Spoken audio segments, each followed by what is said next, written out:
So recently, in the Atlantic Advice column, there was a letter from someone who said they found a particular woman writer fascinating and asked whether it was a good idea to get to know her in person. Potential stalker vibes aside, James Parker from the Atlantic had the absolute perfect response to this. Very interesting. Do you know many writers? Because if you do, you'll already be aware that the person on the page, so stylish and alluring, is very different from the person in the world, who is petulant and broody and self-absorbed and can't find their socks and shakes their fists in the night at invisible editors and takes 3 days to change a light bulb and weeps gently when they find they've run out of whiskey. Maybe change that last part to violent weeping over the slightest of difficulties, and that is the most perfect description of a writer I have ever read. Writers are the worst. I say that as a writer. Fiction writers in particular can be moody, vain, depressed, and obsessed with their imaginary friends. All of these personality flaws are only exacerbated by a publishing industry that is difficult to navigate and can leave even the most talented writers feeling neglected, a situation that leads to self-doubt, self-pity, and, for some people, whiskey. This is why I don't usually enjoy novels about writers. It can feel a bit too navel-gazy for writers to write about novelists and the publishing industry, and honestly, it can feel a bit low stakes. I read a novel, which I won't name, and it was about a poet. The biggest problem in this guy's life, unironically, was that he wasn't quite as fancy of a poet as he wanted to be. This character is actually professionally successful. Like, in the book, he wins a Pulitzer Prize, but he's upset because he knows some other poet from his MFA cohort is supposedly more talented than he is. Leaving aside the fact that perception of talent is rather subjective, I found this story to be kinda cringeworthy. It seemed to be totally in earnest, like we're actually supposed to feel bad for this Pulitzer Prize winning writer who has a great career but may not be the most special talented genius alive. Cry me a river. This seemed to me to prove that writers shouldn't write about writers. Literally no one cares. Out there in the world, people have real problems, and if you're going to ask someone to spend hours of their life reading a novel you wrote, you'd better have something more interesting and meaningful to say. Well, internet friends, I was wrong. Over the last 2 weeks, I read not one but 2 brilliant novels about writers that were among the funniest, most entertaining, and best written books I've encountered recently. So let's talk about the plot and the sequel by Jean Hanff Korelitz. Since these are recent novels, I will not include spoilers in this video beyond talking about general plot points that set up the story and which you would see anyway in the Goodreads description. The plot is about a writer who's down on his luck. Jacob Finch Bonner had a seemingly promising start to his writing career. He went to a prestigious MFA program and published a critically acclaimed first novel.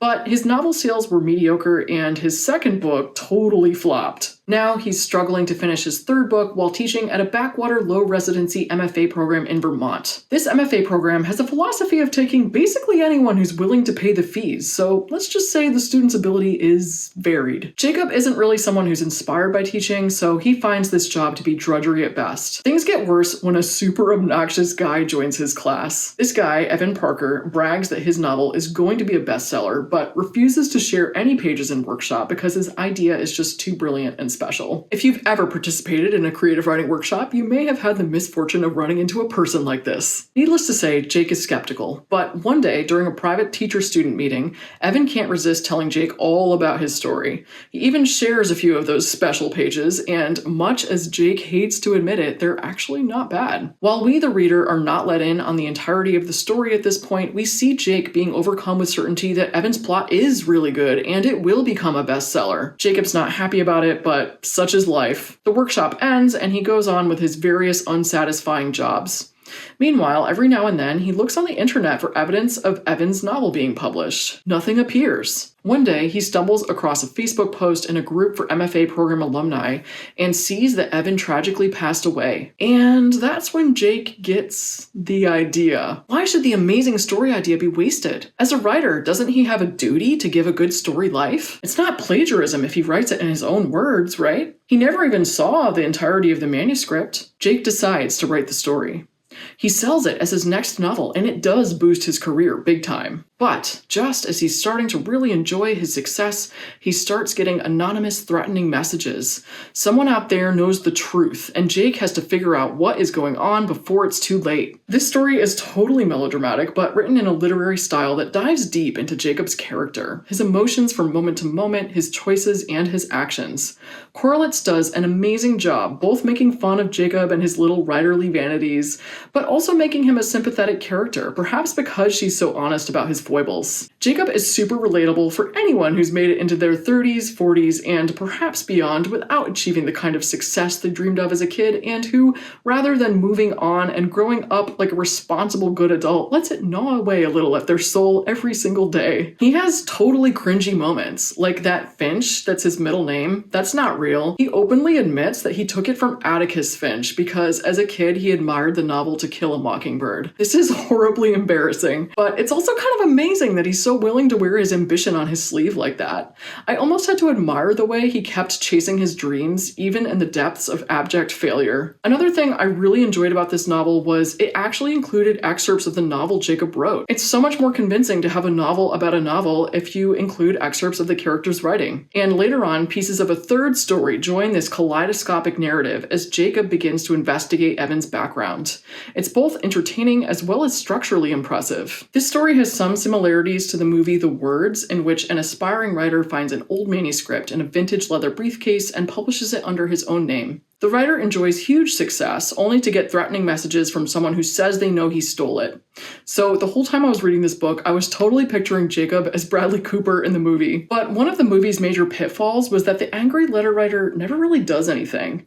He just kind of shows up and mopes. He seems to want acknowledgement that the guy stole his story, but it's never really clear what he actually is demanding from the writer, whether it's an apology or something else. And nothing bad ever really happens, besides the writer feeling guilty and maybe alienating his girlfriend because of his lie, although it's not quite clear. I don't know if Korelitz was inspired by this movie, but I thought she did such a better job with this story concept. She made the stakes so much higher, and she actually took this story as far as it could go. We eventually find out that Jacob's anonymous letter writer actually has very good reason to be upset that he stole this story, and that the consequences for Jacob could be very serious indeed. There are also several fun references to writers, which, if you're well-read in contemporary literature, can provide some clues to the plot. I also want to take a moment to appreciate the cover art, which is so clever.